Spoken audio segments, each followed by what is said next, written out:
When I first began to wrestle with the concept of white rage, wasn't Ferguson. It was, in fact, in February 1999, when a black man in New York City stepped out on his doorstep after a long, hard day's work to go get something to eat. And he was greeted with 41 bullets, 19 of which hit him. His name was Amadou Diallo, and he was gunned down by the NYPD. Amadou Diallo was unarmed.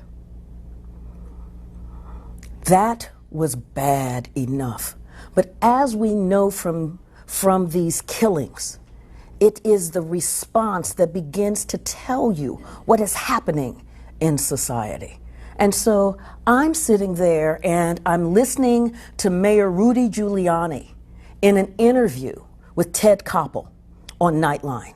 And Ted Koppel is talking about the NYPD, the Amadou Diallo killing. He's talking about 41 bullets. He's talking about stop and frisk.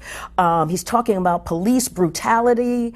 And Rudy Giuliani says, I have the most restrained and best behaved police force you can imagine. Okay, yeah, I had one of those Scooby-Doo moments. And then he began to talk about how his policies were working.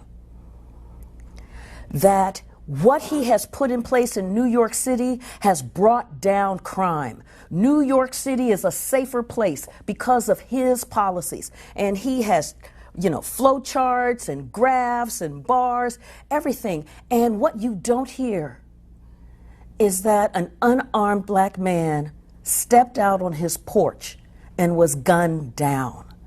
I'm sitting there going, something is fundamentally wrong, structurally wrong. I didn't know what to call it. I didn't know what to label it, but I knew something was going on. And I, continue as a professor, began working and thinking and working and thinking. And then August 2014, the television is on and I'm watching, and I see Ferguson in flames. And then I hear the pundits talking. And what they were talking about was black rage. Why are black people burning up where they live? What is wrong with black people?